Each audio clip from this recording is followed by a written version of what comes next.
committee for many years in the past, and I think it's a great concept process to involve citizens in the budget building process. That's absolutely been the intention all along. Different years, the interest has ebbed and flowed. This happens to be a time when we have had lots of interest, and unfortunately couldn't actually take everyone who had applied because of the policy that does limit participation, but there's actually a healthy selection of folks from the community who are not voting members who are here, which is great too. So people are welcome anytime to participate, and it's just the folks that have been selected to the committee are the voting members. So budgets are hard. There's only so much money to go around, and we recognize that, and there's a little bit of competing interests with the needs of the towns and individuals' budgetary limitations, and we get all that. But at the end of the day, we're trying to put a budget together to provide an education for the children of the community, which is our charge. So balancing all those things and coming up with something that we can, that accomplishes most of what we want to accomplish, but doing that in a fiscally responsible way. So I think that's my goal. So, welcome, and I think moving forward, once we have a chair, and that will be the person who will convene the meeting and move things forward. So, I don't know, Bill, is there anything else I've left before I throw it to you? No, it sounds good. All right, so I will turn it over to Bill Brockman.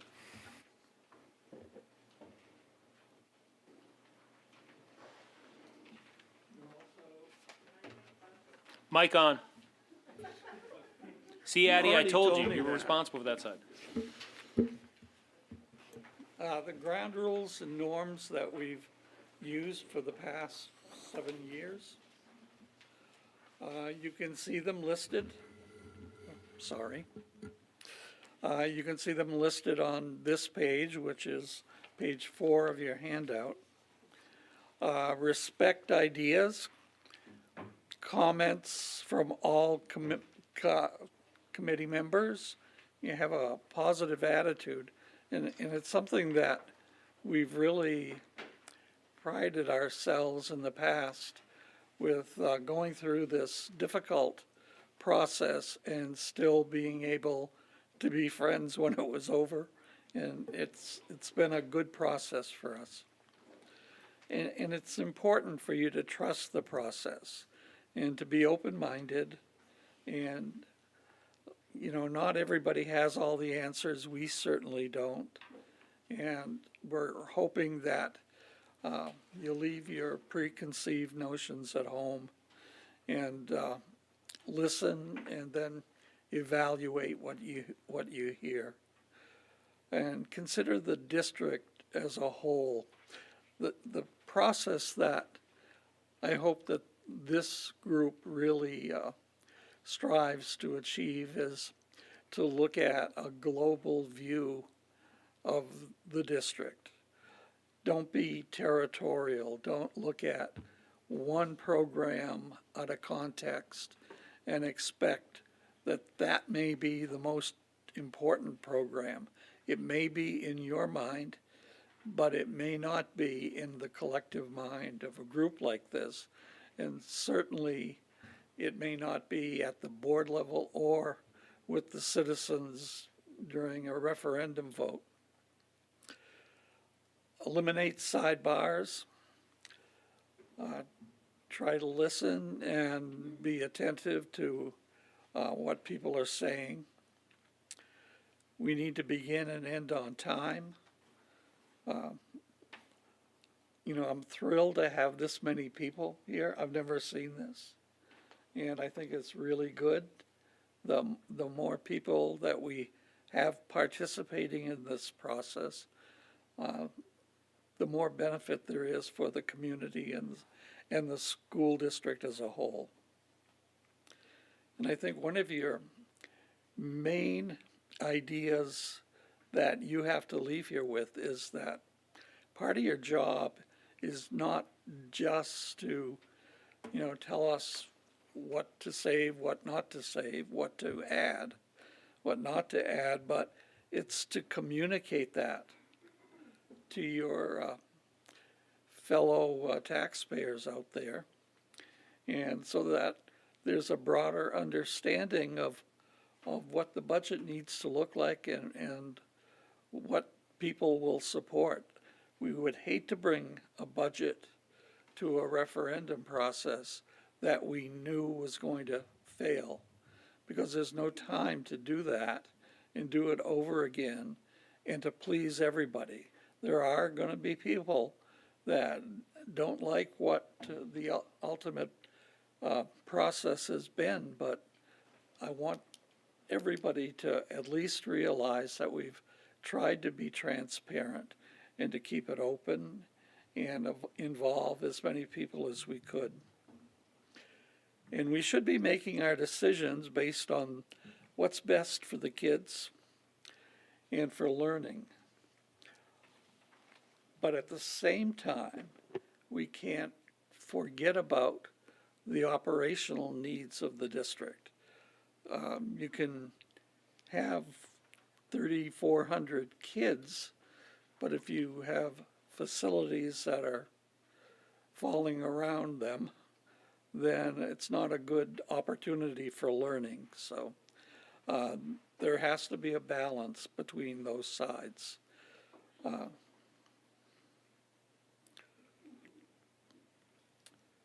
We have to explore multiple options. We have to think outside the box. We have to be able to evaluate doing things differently than we've always done them in the past. And there may be better ways, and it may be that what we've done in the past is probably the best we can do.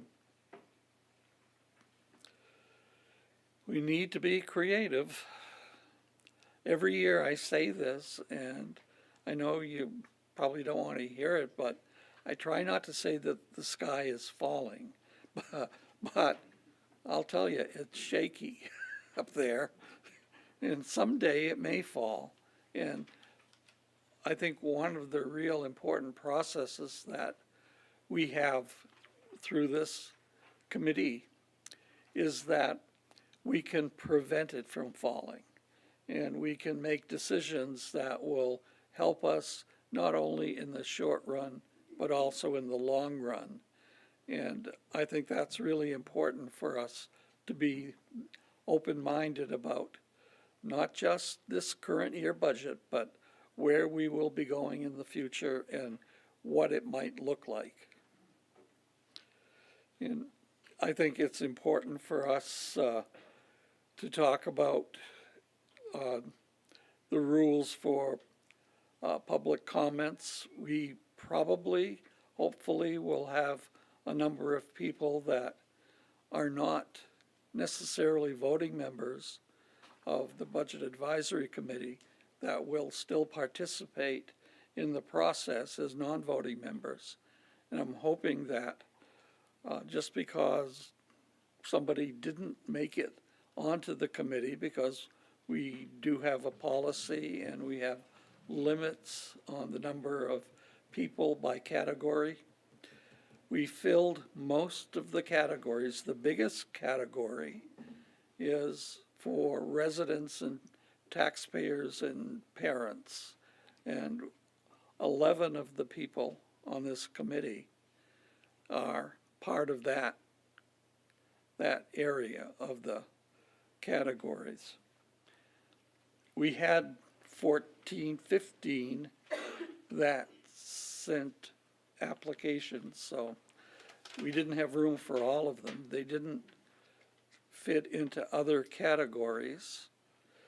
We still have openings, so you'll still see us saying we're still seeking members, but we're only seeking members in the categories that aren't completely filled.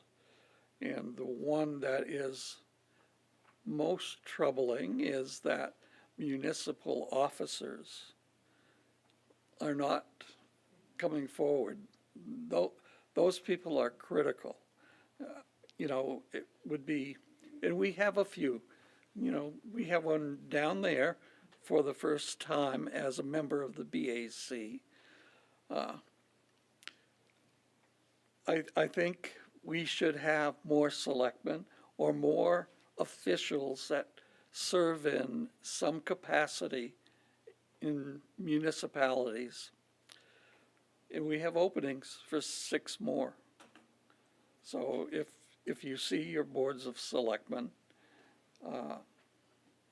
have them, send in an application. And I'm thinking, I don't know where she is, if she's still here, but Leamington would be really good to have one of their selectmen. And Yeah, I know one of them. I am trying to get him, but Leamington holds their town meetings on Thursday nights, so it's a conflicting thing. He can't be in It's 2 hard, places. and that's been the case. So, And the reason that we have, for the past 7 years, chosen Thursdays is that seems to be the night where most of the towns aren't meeting.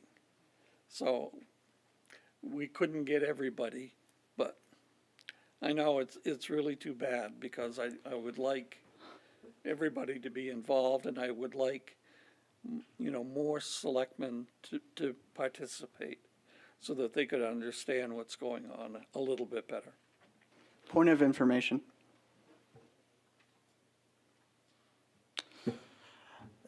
Is public comment, according to this sheet, page 4, everybody here has it.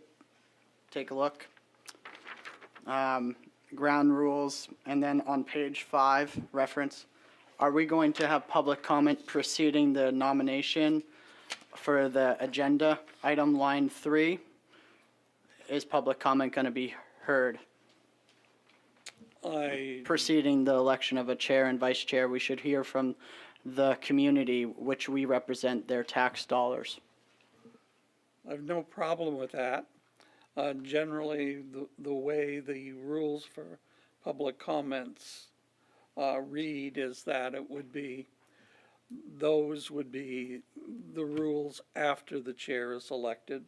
So I think prior to the election of a chair, it will be up to the superintendent to open it up for public comment, like what the chair would do after the election. Point of order.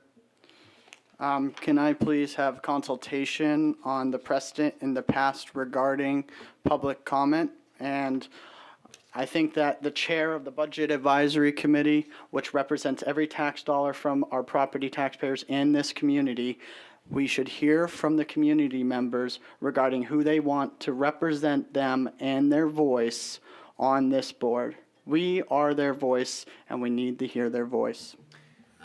Yes, Ben, and I think what Mr. Brockman just said is that we could do that.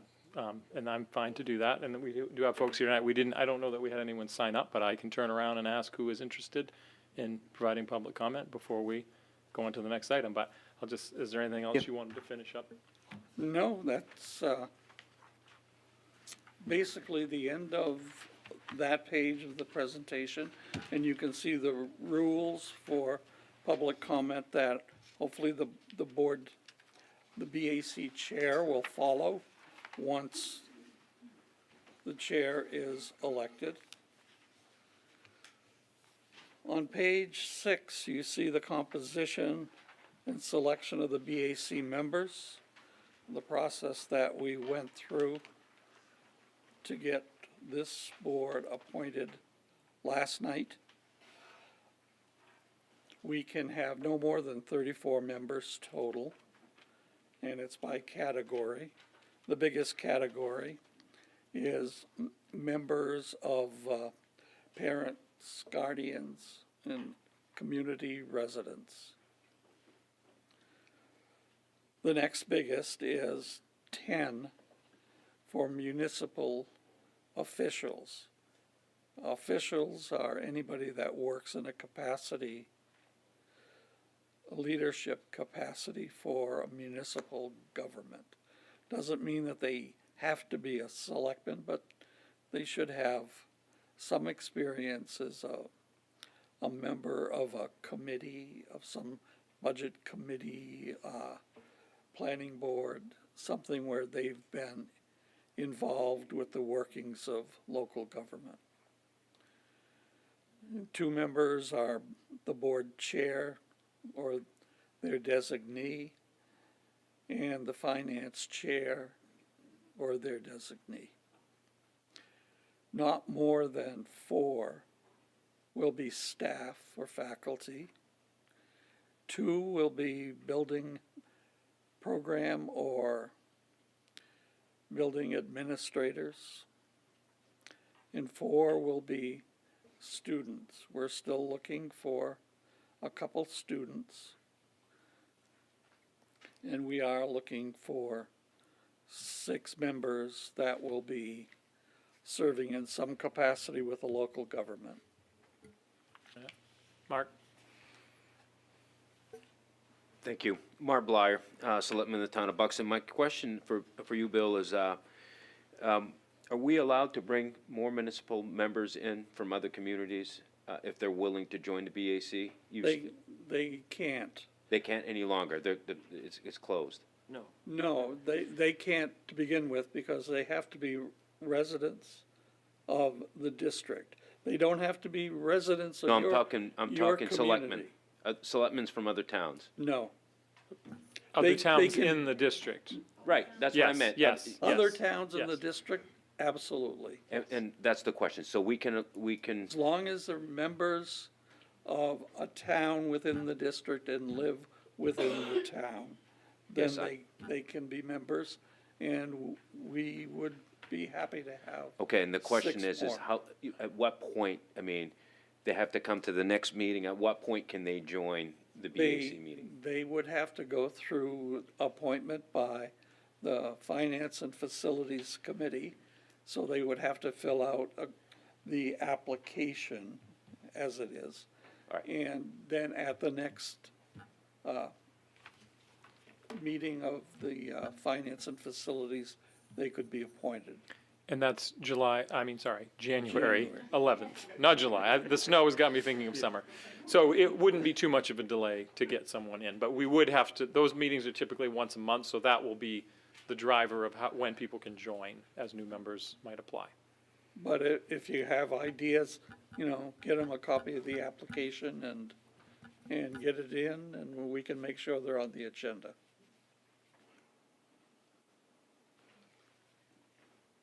So the terms of office on page 7, the appointments are going to occur on an annual basis, so we're gonna have to go through this every year, so be prepared. We're gonna ask you to fill out the form.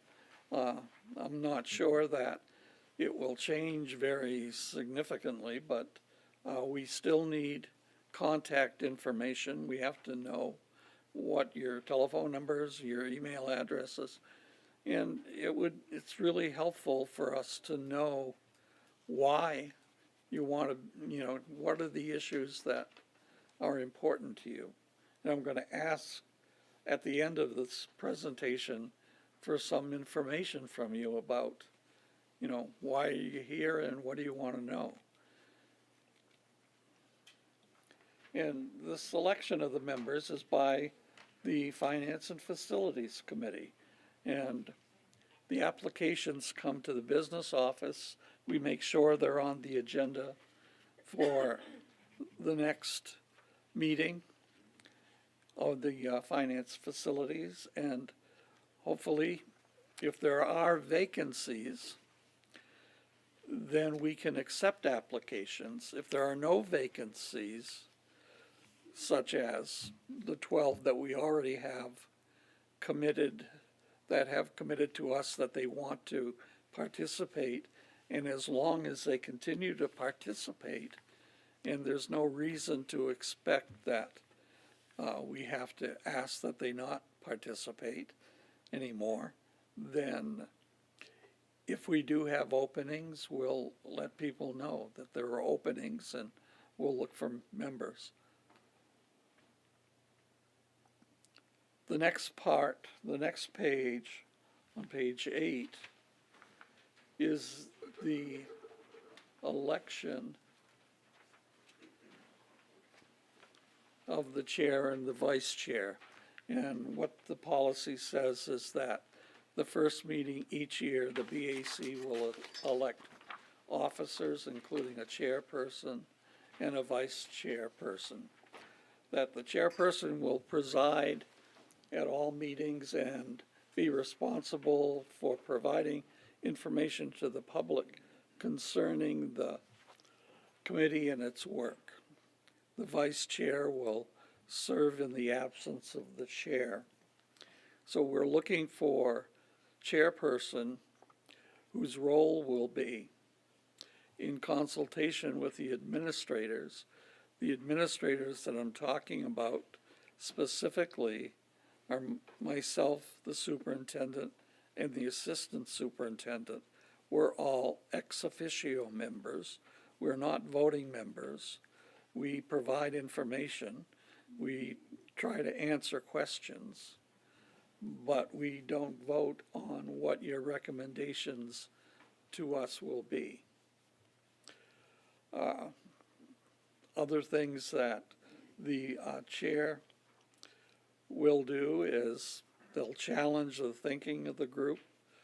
They'll help the group create lists of important points, summarize issues from time to time, raise questions to bring out differing viewpoints.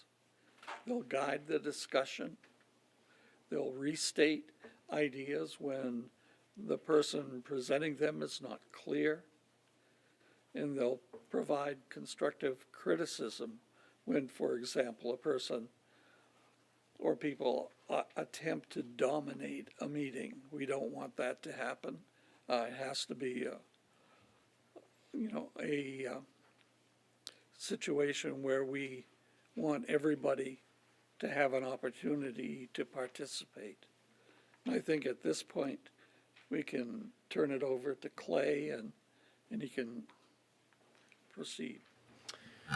Okay, so I think what I will do is I'll ask if there's public comment, but I'll just want to go over a few of our sort of guidelines, and I'd like to follow the guidelines we follow at our regular board meetings, because I think we've got to have some, some guidelines to follow. I would ask that you keep any public comment, people keep their comments concise, not more than 3 minutes, because depending on how many people, it could take a fair amount of time, and try not to be repetitive if someone has said similar things, not repeating the same thing. Definitely identify yourself, where you're from, where you live. We should be careful not to, share gossip. I'm reading from the policy, actually make defamatory comments or use abusive or vulgar language. It's not really a place to make accusations or whatever, but, voice concerns or, provide input generally is the point. And we shouldn't be addressing members of the committee. The public comment is to the group, not to individuals. Questions may be asked, right, but there shouldn't be a debate. And I'll act as the chair until the chair is elected. So those questions would come through me. And no complaints about employees or particular personal complaints or concerning staff. That's not the appropriate place for that. And again, I already said repetition, and if we, I don't want to have to stop anybody, but if somebody were to be violating these rules, then we'd have to just stop and go to the next person. Okay, so now I will turn around and say, is there any public comment? Is there anyone else? Yeah, if you have public comment, go to the stanchion over there and speak into the I see microphone. Vicky and Eric. Anyone else? Okay, so we have two, looks like we have two folks, so Vicky, if you'd like to go. Thank you. My name is Vicki Shane, and I live in Buxton. I'm here as a concerned resident. I was recently fired from my job because a few people were so offended by what I was sharing on Facebook. I was sharing articles and opinions. Let me repeat, articles and opinions. No one was forced to follow, participate, or comment. I'm not used to being fired.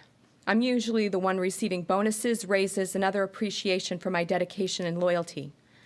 3 people were so whipped up by the shared hyperbolic rhetoric and LGBT flag that they contacted my employer the weekend of Thanksgiving and claimed victimhood. Had I singled them out personally? No. Do I know them? No. But they think they know me. And I have been distilled into a hateful, dangerous person because they said so. I know of another individual that used Facebook and a petition, which both attempted to distill and lie about me and other concerned residents. Terms such as hate-filled homophobes, religious extremists, and fascists. Our community needs a leader on the BAC that represents them as a whole, not someone that has demonstrated such hyperbolic lies and mischaracterizations to sow anger. In my opinion, someone so partisan and divisive should not be recycled and doesn't deserve consideration for the chair position this year. Thank you for your time.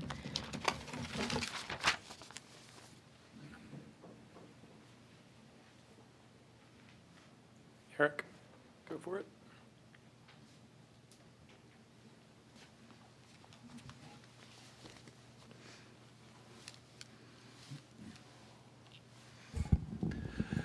I'm Eric Blanken. I was also a candidate for the school board this last spring.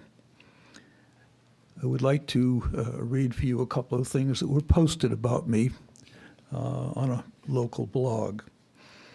Eric Blanken. Oh, Mr. Blanken, funny that you seem to act so concerned about the children of the district, but where was your concern when you were beating your ex-wife and leaving her and your children destitute? Please explain. Another one. Apparently, Mr. B is an accused wife beater. These people cannot be allowed to get on the school board. Again, Mr. B is not the only man in the small town that is a known domestic violence offender who has an active protection abuse order against him.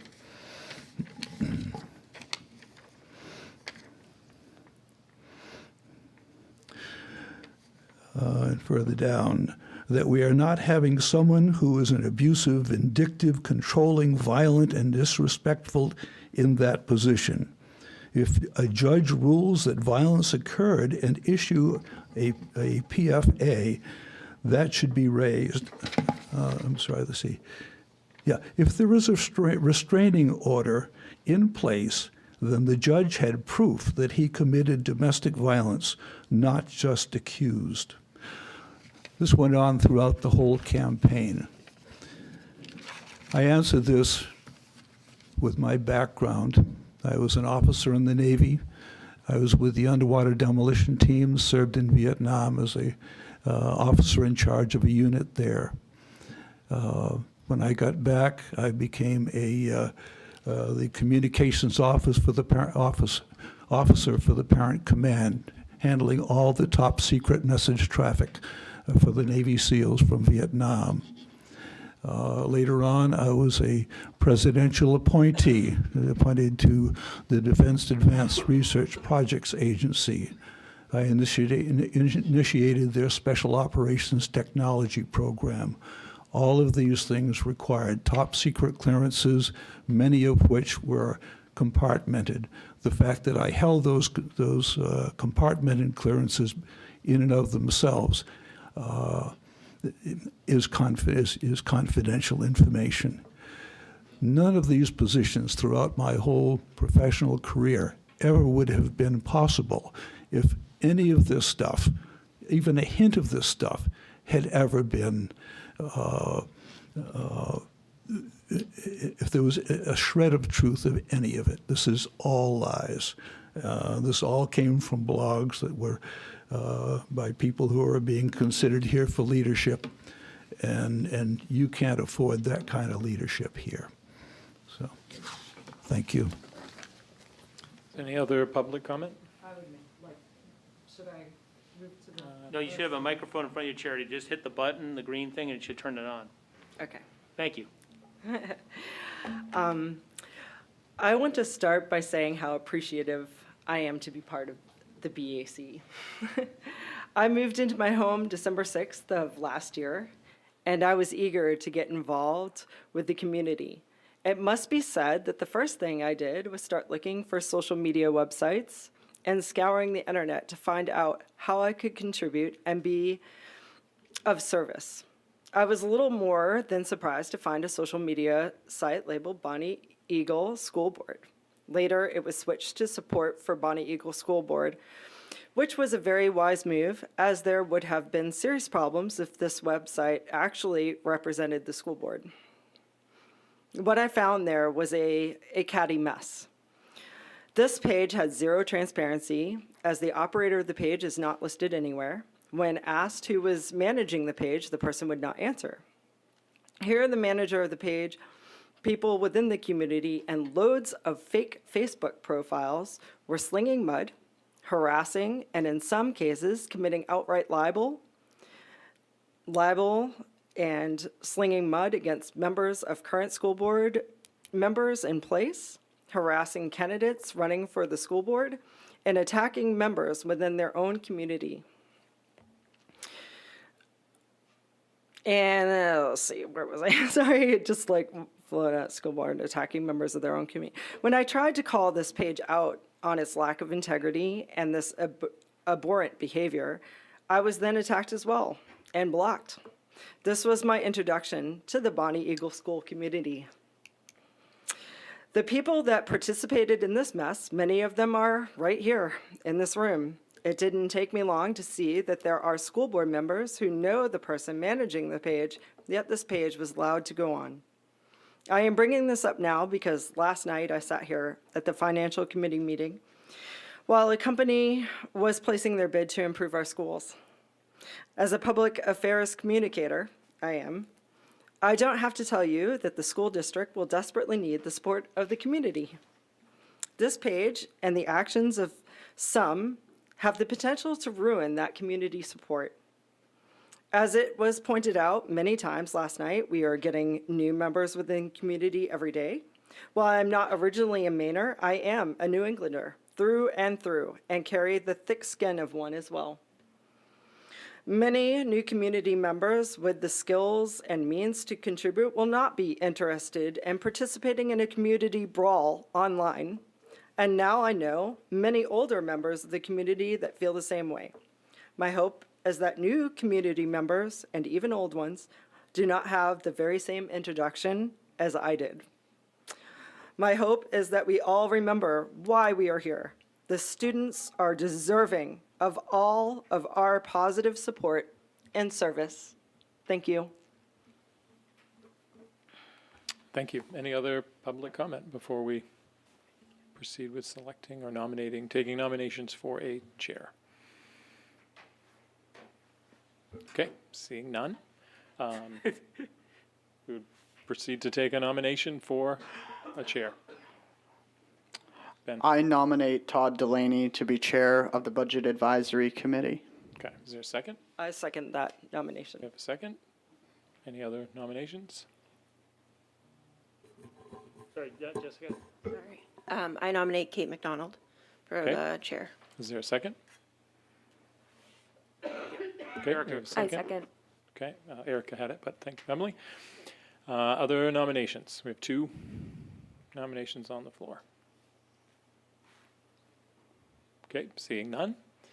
So I guess we will just do a show of hands. You could have the. Oh, sorry, the yeah. nominates. So I guess each person, thank you, Ms. Napolitano. So I guess each candidate could have a couple minutes to say why they think they would make a good chair. Kate, would you like to go first or second? Yeah, let's go in the order of the nominations. How about All right. that? Sorry, Kate, for those of you who are new to the BAC, Kate was our chair the last 2 years. The case is that my name's Todd Delaney. Like Mark Blyer and Mrs. Hoffman, I'm one of the 3 municipal people. I'm serving on my 2nd term on the Standish Town Budget Committee.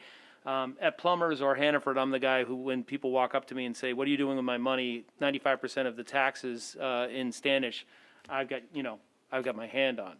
The case is that the reality for the BAC is, as far as chair, is to try to guide, but also to collect and gain what I would say, some kind of fusion or nuclear, mass to have everyone's opinions come in, but also to not exclude things, to get everyone to talk and share things.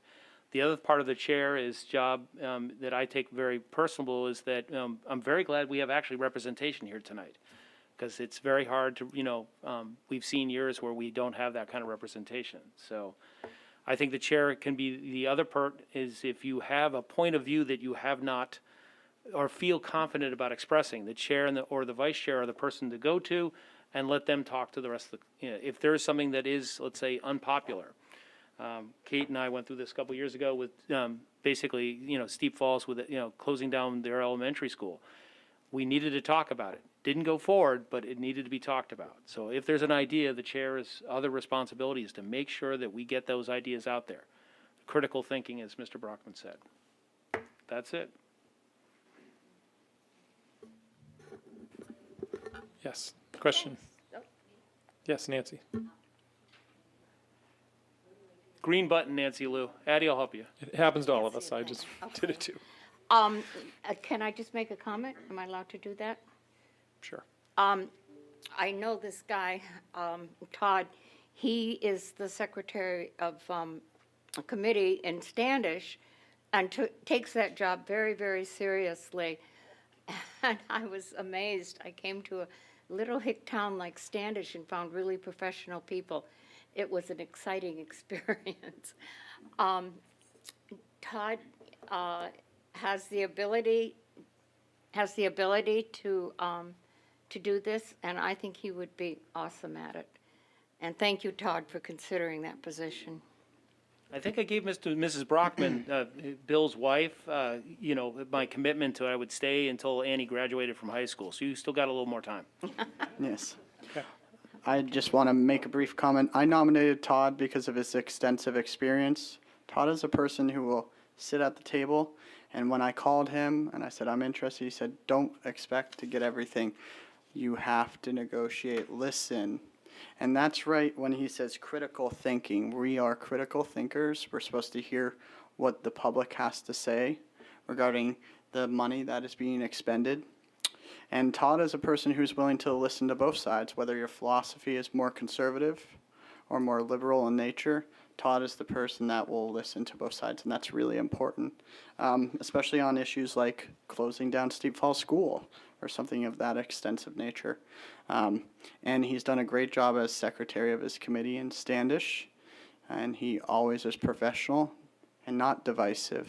We need a chair who's not divisive, one who focuses on the best interest of the constituency and not a philosophical goal. Okay. Any other comments? Because I think we should try to move things forward. I want to, yeah, so Kate McDonald, go ahead and your floor is yours. Thanks, Clay. So I'm Kate McDonald. I've been chair of the Budget Advisory Committee for the last 2 years, teamed with Todd, and I thought we made a pretty good team. Most of my skills are, my day job is project management and meeting facilitation, so that's what I do.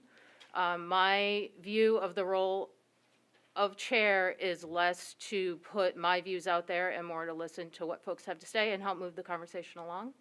And I think anybody who's looked at the meetings the last 2 years, including those horror shows that we did over Zoom in 2020, will see that that's the case. I'm not putting my opinions out there.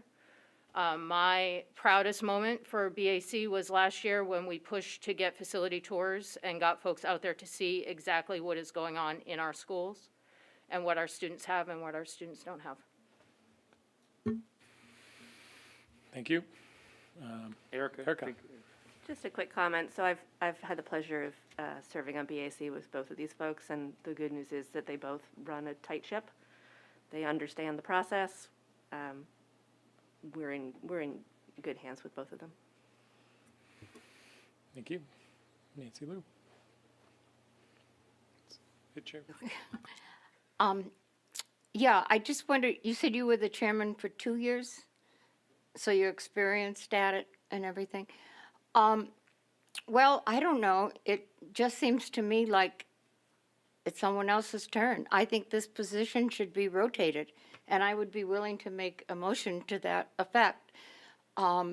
You've had your turn, let someone else do it for a while. I think if you gained something from being chairman, I think that's great. And I think that if somebody else has an opportunity to do that, that would be great too. And what Bill said, the last thing he said was that everybody has an opportunity, and I think it would be great. And I do feel that after 2 years it's time. It would be healthier for the board and healthier for the members to everybody has a little bit of a different way of doing things, and I think it would be good for a change. Thank you. Thanks. This one here. Okay. Izzy?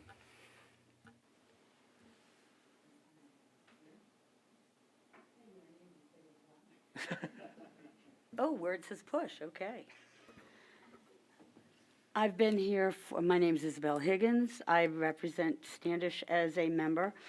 I've grown up in this district, been a parent in this district, a taxpayer for 50 years, and in my retirement have been able to be involved in the things that I didn't have time to do when I was working.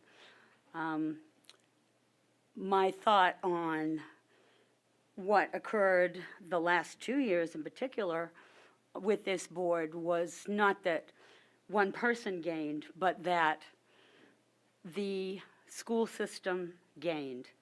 The committee came together. It was a good process.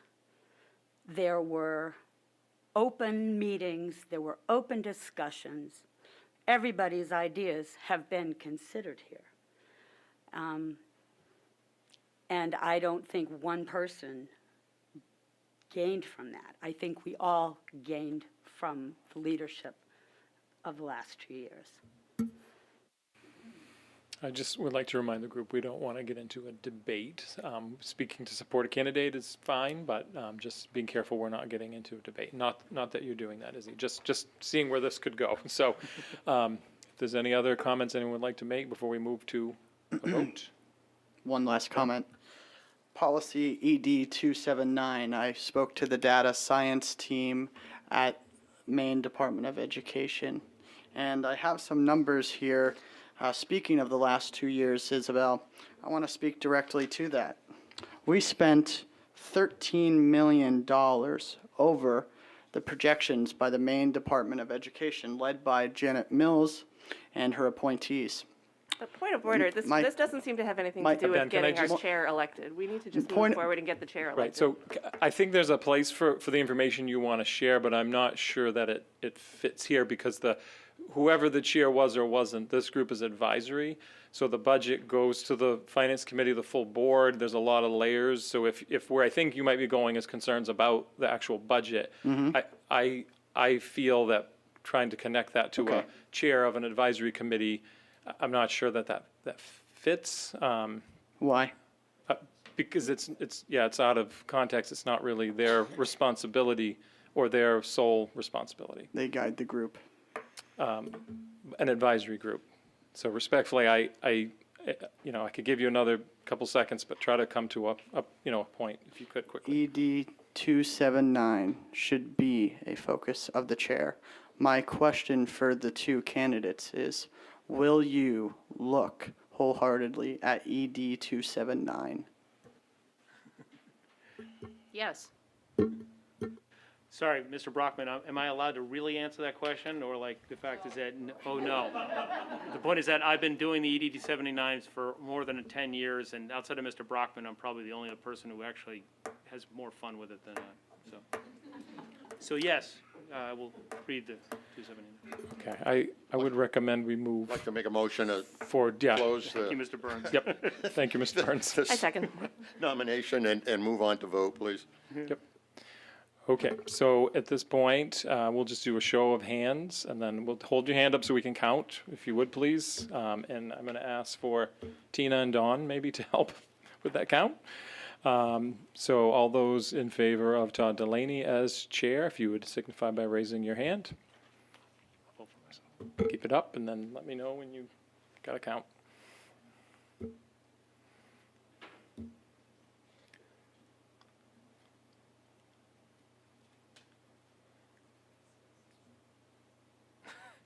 Sorry, I gotta look right here.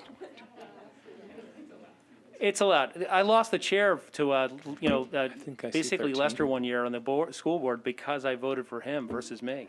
Okay, I see 13 votes, okay. And now, if you would vote for Kate McDonald, please raise your hand.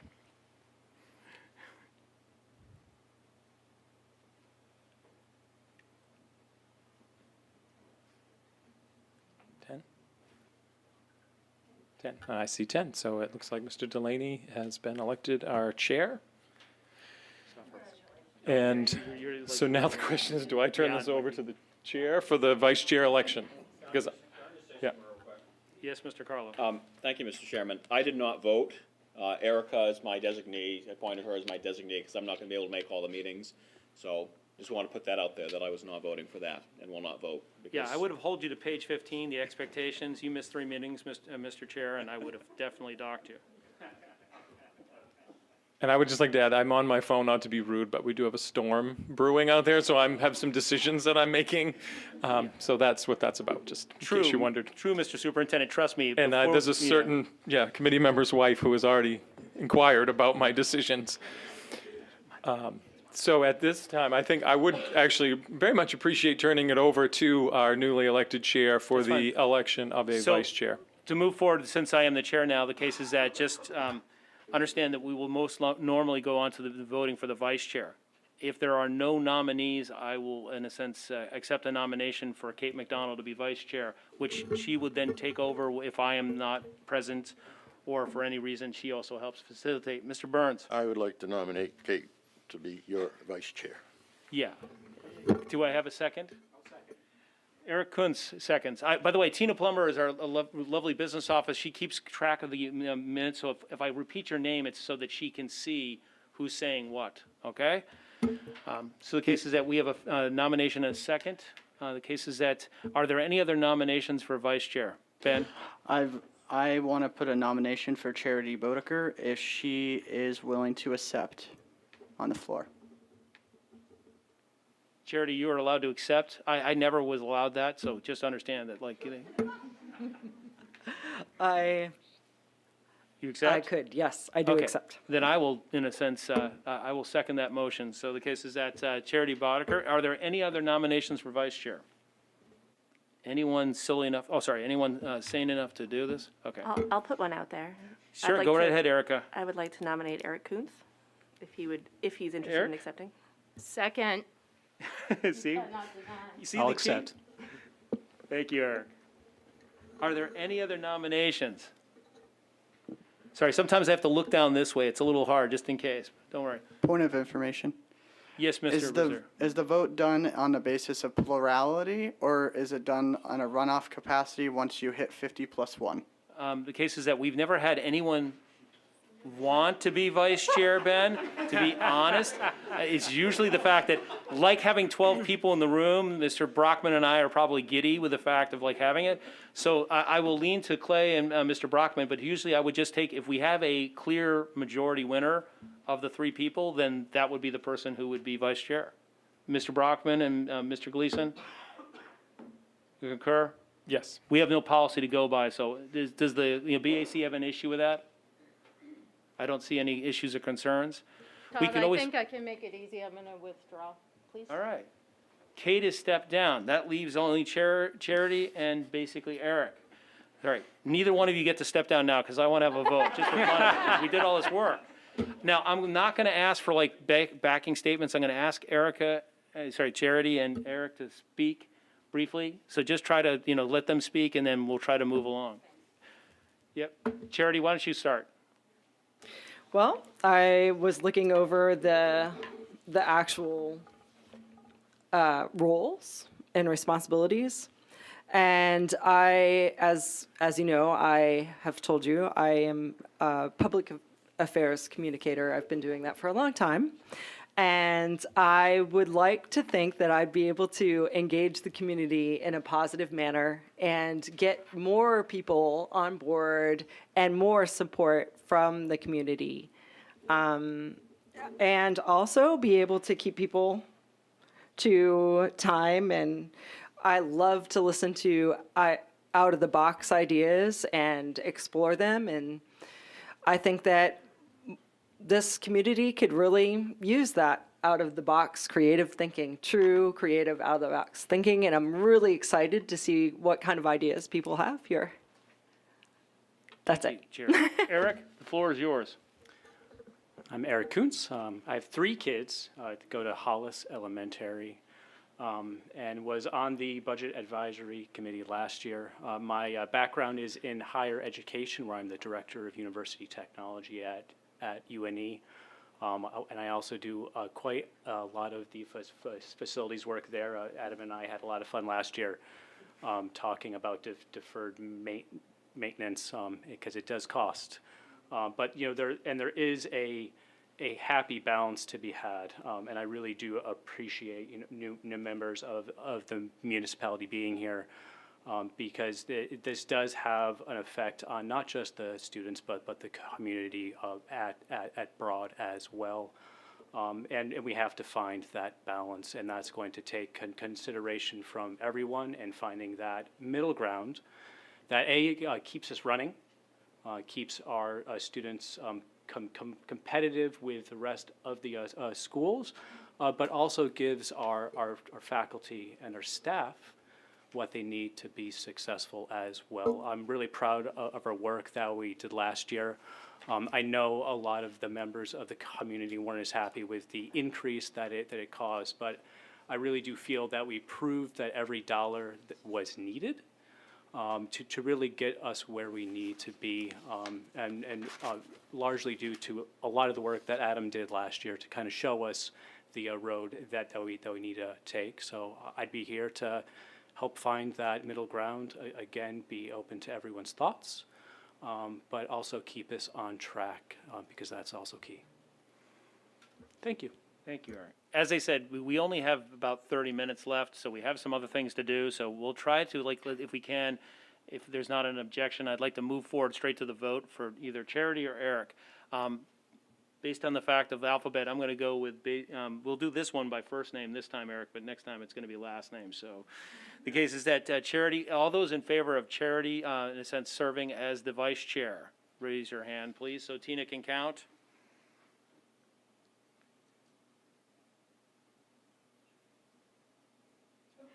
Yeah, you can vote for yourself. To Nancy Lou's point, I'm sorry, yeah, wait a minute, you can't. I did lose a school election as chair of the school board once because I voted for the other guy. Was that a loss or was that bonus? Bonus. Lester Harmon was like, yeah. Tina, are we all set? All right. The case is that all those in favor of Eric, please raise your hands.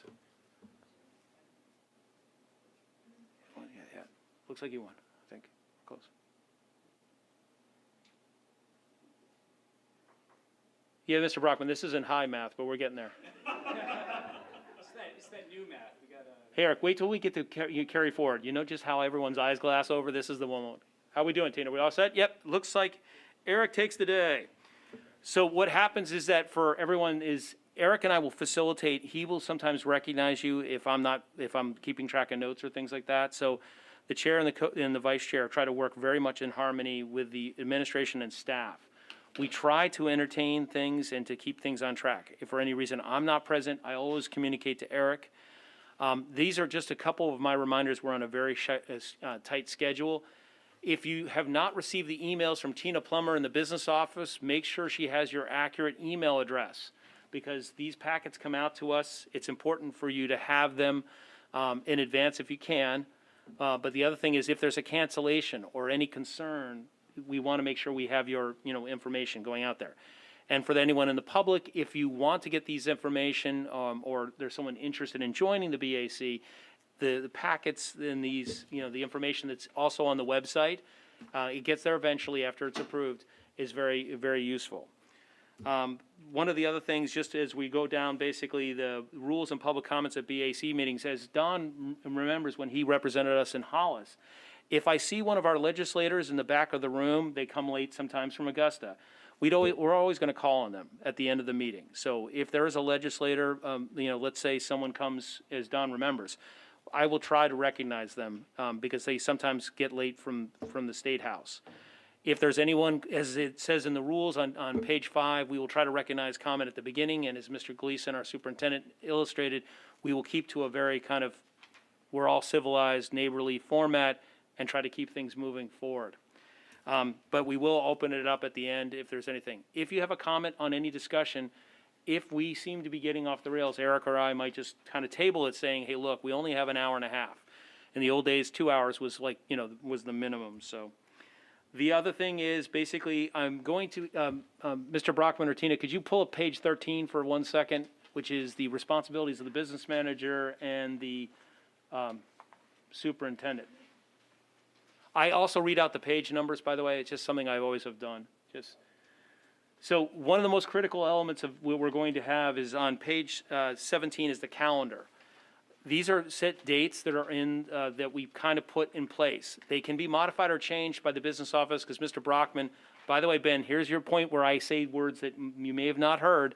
The ED 279, which is funding that we get from the state, sometimes when he gets it in January, we push off a meeting because we want him to have a chance to really get into the depth of it.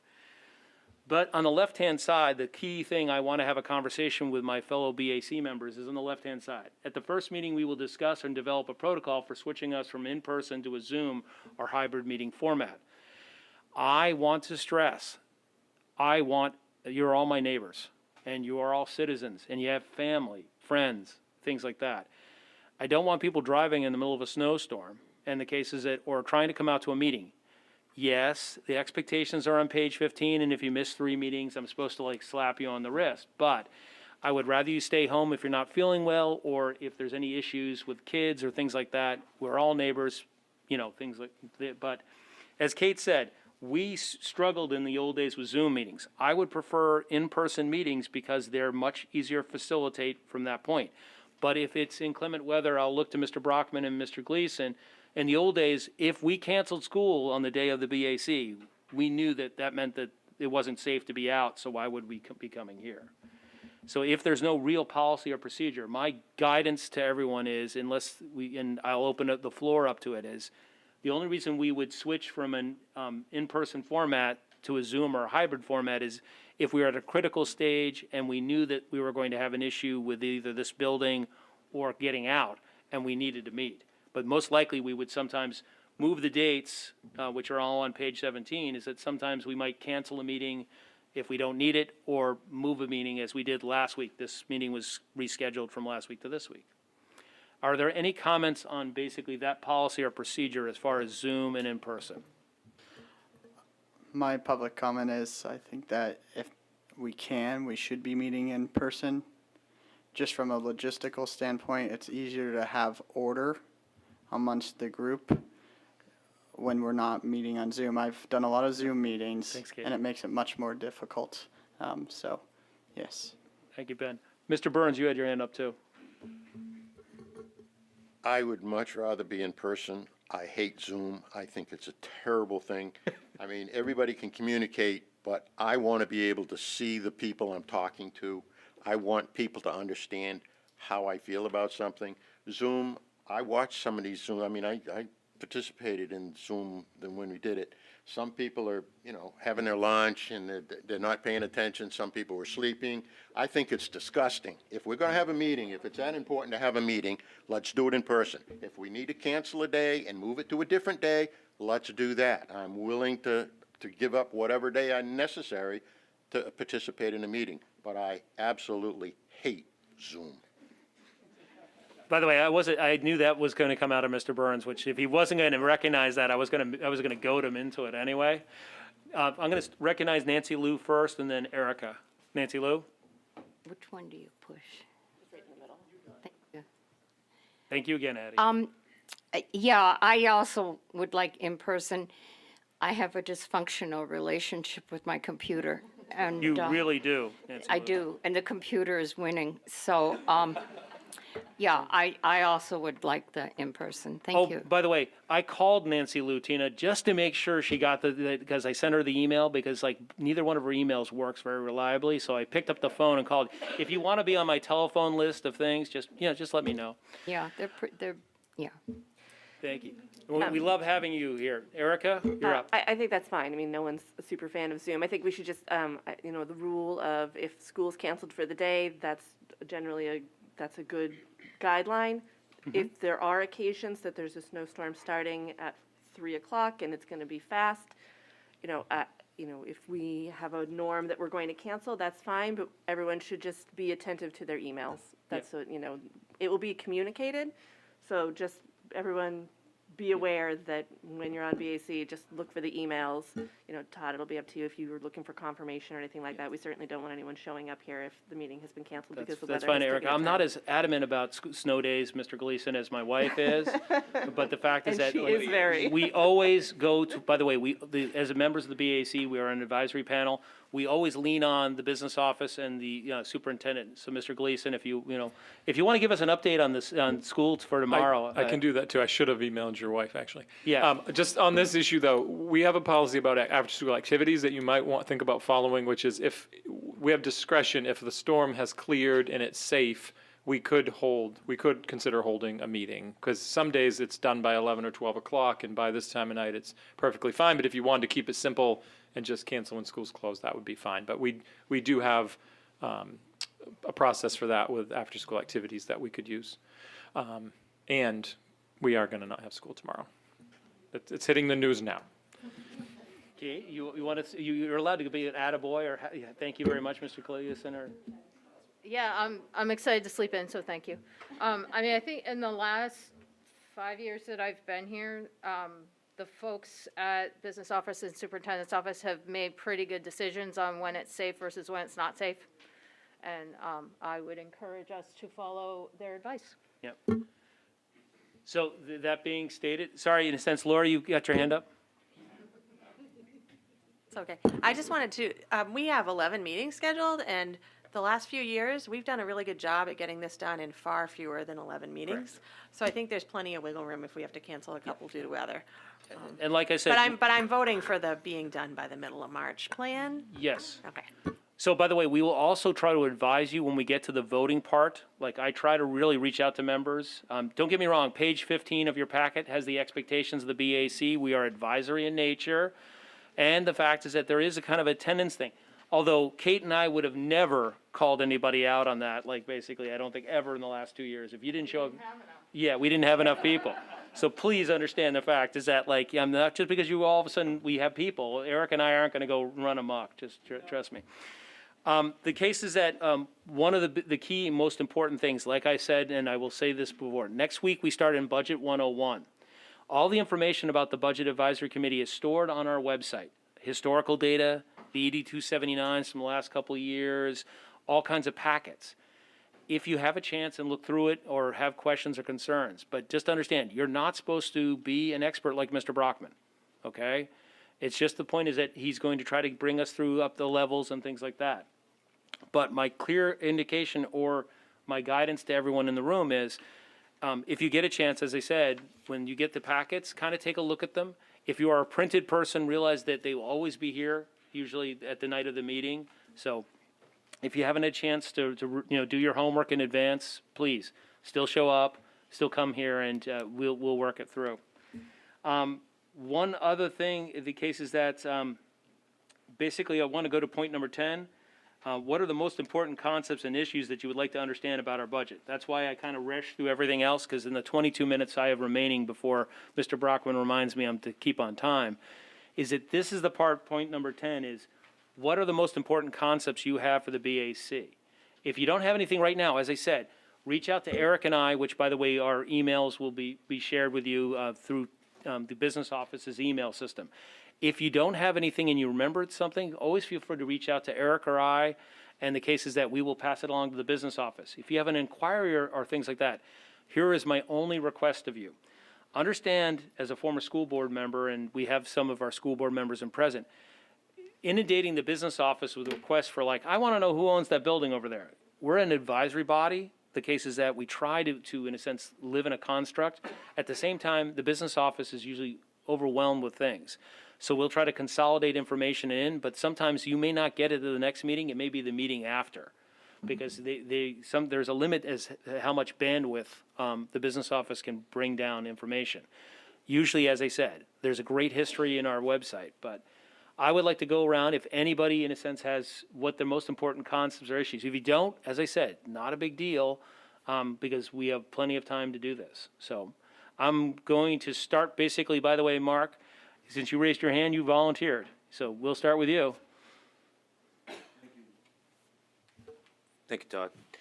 The only concern, comment that I would like to make this evening. I think that's important. Last year, I think at the end of the Budget Advisory Committee, we were presenting the budget at the school. A lot of the numbers that we had was a state standard, and basically a state standard, you know, the taxes in your community will go up X. And I felt that those numbers were really not accurate. And with the technology we have today, we know the mill rates of all our community. I think the real numbers should be giving. So if the budget's going up X, Hollis, for your $300,000 house, your taxes will go up X. And I think we have the technology today to give real numbers, what the tax, the impact to the community will be, rather than mixing it up in the state standard and coming up something that's ballpark. I think we can give real numbers, and that's the only comment that I will make tonight. I think that that's important for the community to really know exactly where they're at, and we have the technology to do that. All right, thank you, Mark. Okay, any other comments or concerns? Oh, by the way, just understand that, like, I was the guy harassing Adam, our facilities director, last year. When we took half the money out for one roof, what does that mean? We're gonna do half a roof? You're allowed to, in a sense, ask questions, but occasionally I won't, like, let us get too far in the weeds with things if we can. So if you do have questions or concerns, always feel free to bring them up. Thank you, Mark. Next, anybody else have any questions or, comments? Reba. Thanks, Eric. Hello, I'm Reba Walton, and I'm from Steep Falls.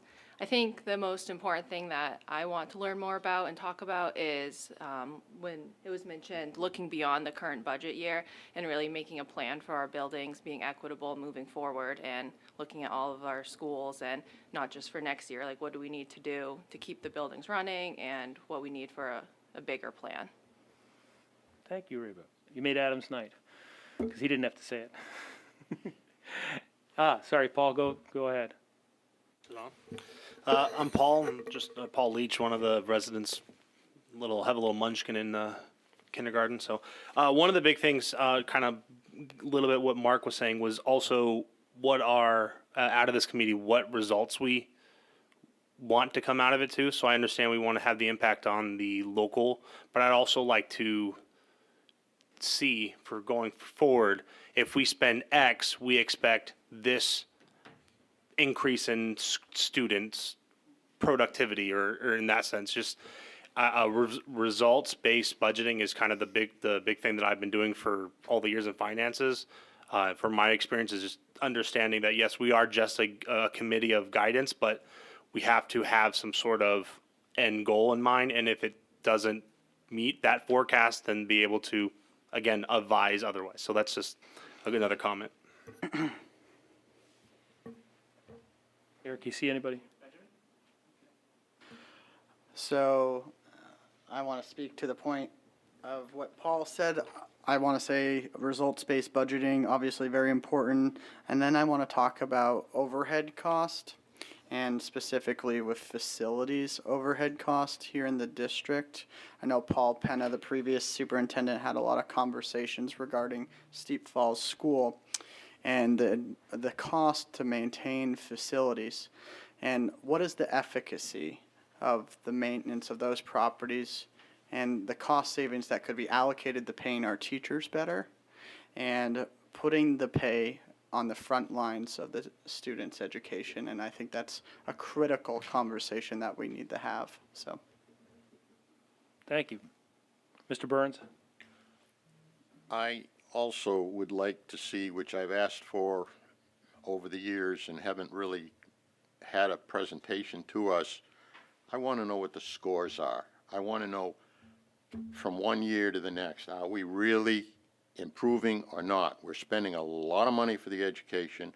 I want to see some results. And unfortunately, I know over the last 2 years with COVID and the remote learning and all of that, everywhere in the country, the students have lost, and they're falling behind and have fallen behind, and they're playing catch up. And I would expect that we're doing something in the coming budget to try to correct that and help those students that need to catch up, because education is everything when it comes to competing in this world. And this country is backing up, and Maine is backing up. We need to do something about it. But I would like to see, we've started programs after programs after programs, how we're going to improve this, that, and the other in the district for teaching and we talk about the teaching part of it, but we don't see, and I've not seen in this meeting for over the years, actual data that says, the fifth graders are rated this in math, and 2 years ago they were that, and now we've improved by 4 points or 6 points, or the eighth graders have done this in reading or science or whatever. I just would like to see actual numbers so that we can say, yeah, we're improving. Oh, no, we're not doing well in this category. Let's have some numbers. I mean, we talk about the finances about what we're going to do, but let's see some actual numbers if we could do it. Thank you. Thank you, Mr. Burns. Sorry, down this way, like, I'm depending on Eric, because like I have, I'm doing the myopic thing. Anybody down past Izzy? Deb Black? You're not going to say anything, Deb? Come on. I served on the school board with Deb, and I love her, so just understand the case is that I can harass certain people only so much. Yes, I'm Deborah Black from Leamington. I did serve on the board for 6 years a while ago. And to me, what is important, I do have a grandchild in the middle school, is the education. Because now, in this world today, it is more important now that our children get the education that they need. So that's why I'm here. Thank you. Thank you, Deb. I'm going to go with, sorry, Jessica, you're allowed to throw things at me, too. Go, Jessica. Sorry, I'm Jessica Cox from Buxton. I obviously understand and hear everyone's points on numbers and results, and we could go back and forth on what testing really does to kids in school, but the single most important thing required for kids to get a good education is to have good educators. My whole goal in being here is that I want our educators in Bun Eagle to feel respected, to feel trusted, and to feel like they want to work in Bun Eagle. Retention is so important, and if we don't start treating our educators with respect, our kids are never going to get a good education. Thank you, Jessica. Erica, Nancy Lou, anyone over there? I got it. I have two questions. One is that I was reading this and it said something about doing a long-term plan. Are we coming in on the middle of a long-term plan that has already been established? And if so, where are we? And the second question is, what is this thing, the ED 279 that I've heard mentioned? I don't understand it. That's okay, New Nancy kid on Lou. the block, I No, don't. that's fine. Sorry, the case is that, Mr. Brockman, I'm going to go with you in a sense, the ED 279, and Mr. Gleason, you have the long-term planning part. Well, I mean, I can just say the ED 279 is the document that guides our budgeting process, because that basically breaks down what we get from the state. So it's very complicated, and it'll come up. You'll know a lot about it after you're done with this committee, actually. I will guarantee you that. It is very informative, and it's very interesting to pick that apart, and Mr. Brockman does an excellent job doing that. And there'll be several meetings, at least one meeting dedicated to that, but it comes up more than once.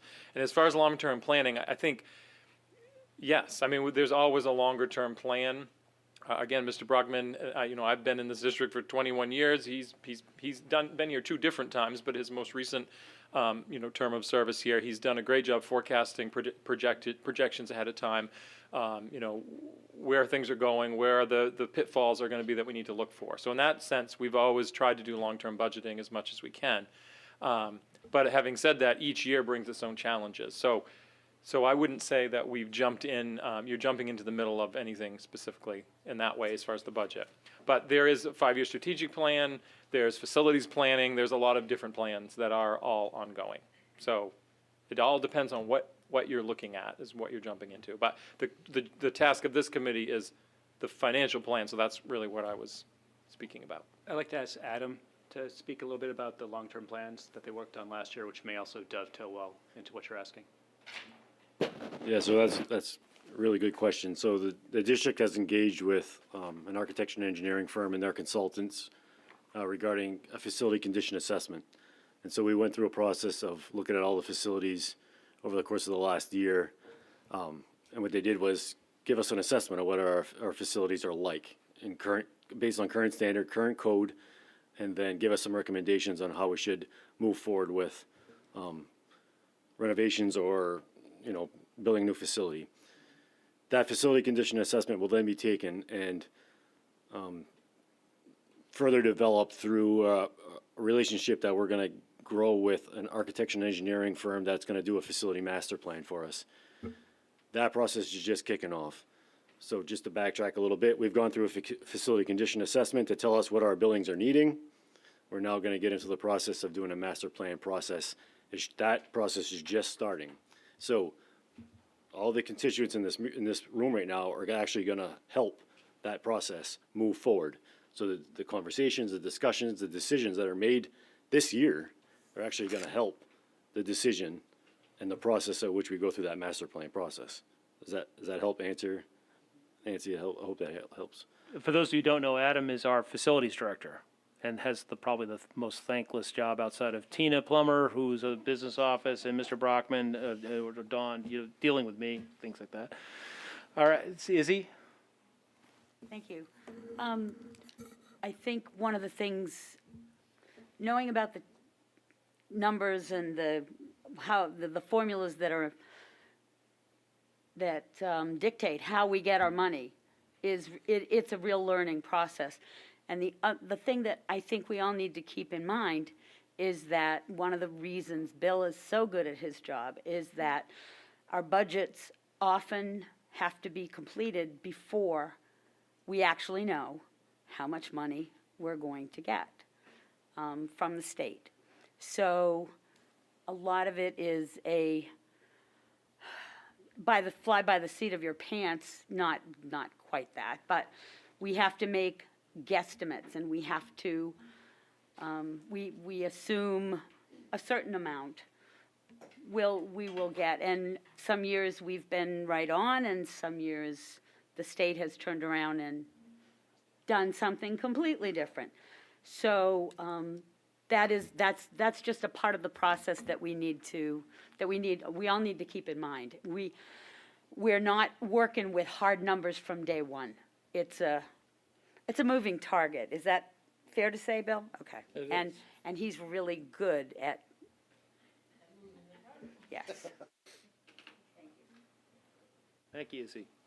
Charity?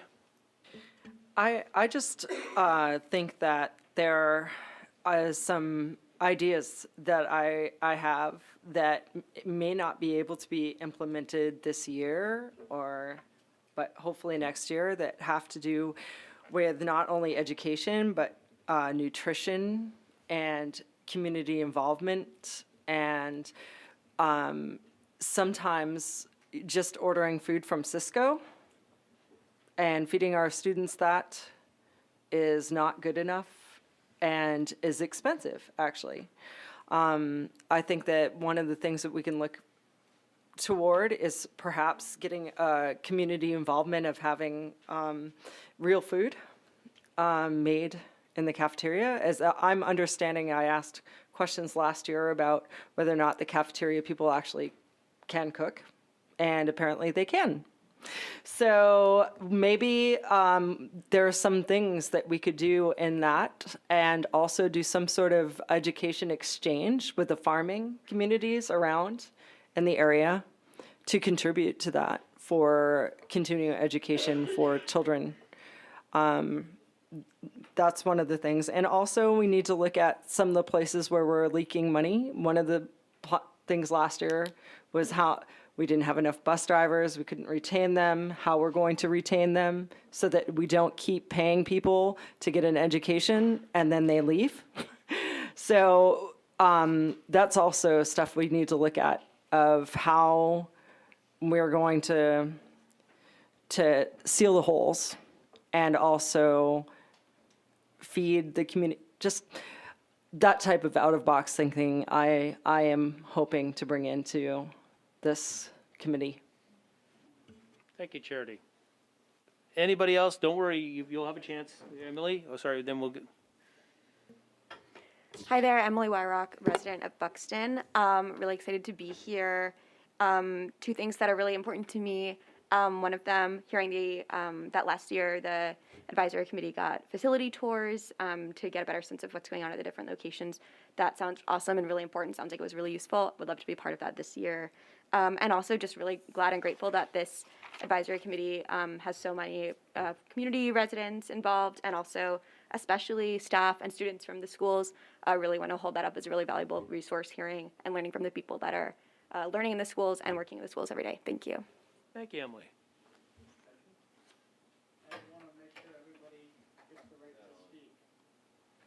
Anybody want to speak other than me?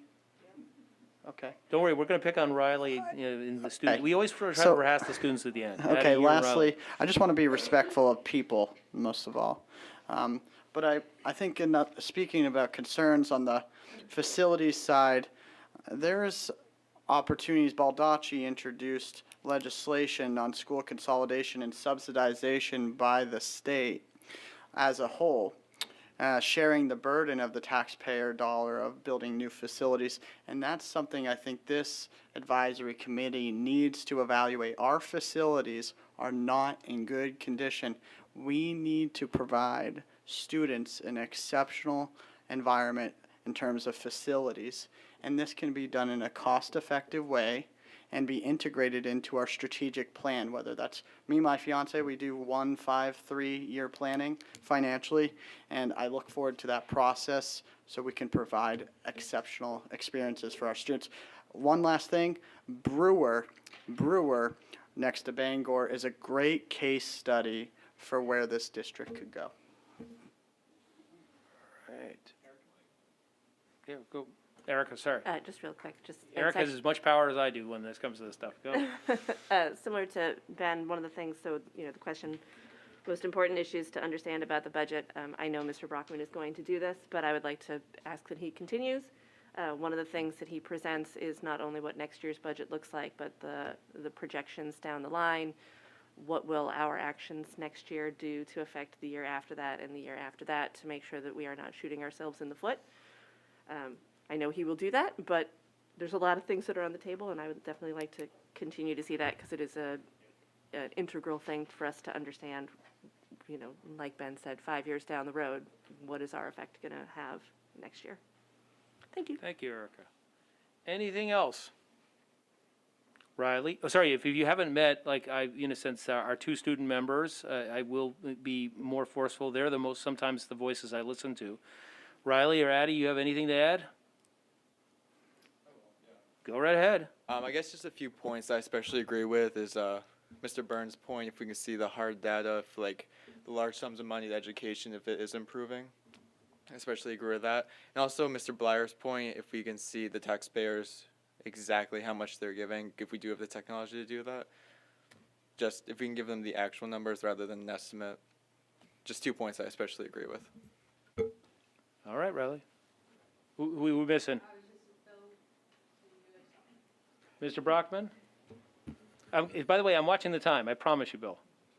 So I have 2 minutes? Yes. The Yeah, 1 problem- minute, 18 seconds. The problem with that is that assessors in each of the towns don't have to complete their assessments until April. Our budget is all done by April, so I can't give you real numbers because I don't know what those numbers are. What I can give you is numbers that are based on state valuations. And state valuations are what our subsidy is determined on.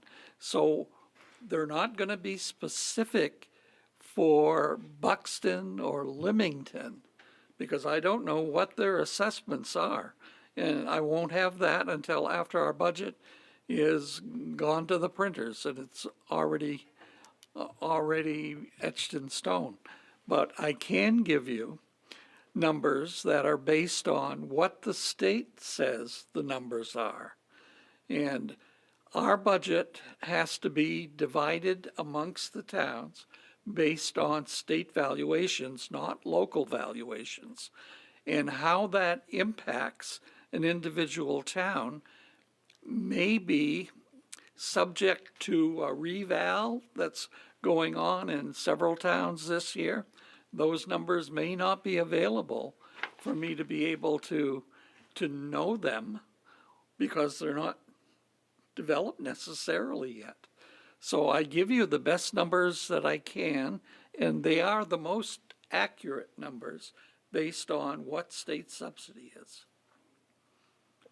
Sorry, in case, Mr. Blyer, we're like at the line here. Yeah, as far okay, as so I'll that. respectfully disagree with that comment, Mr. Brockman. I understand what you're saying, but I think that you can use last year's mill rate and at times the cost to that community for that year. And even though we do our budgets come July, and so I know that Leamington does it in March, but it'll get us close enough. You can use last year's mill rate to calculate that number, and even though their mill rate changes a little bit, and you're right, when people are doing a reevaluation, that might change, but reevaluations don't happen that often. So I think we can use the mill rate of that year to get a pretty close, accurate number compared to state standards, because last year's state standards, we were off by a few $100,000, which I think is a big difference. That's my only comment. I give you the most accurate numbers that are available.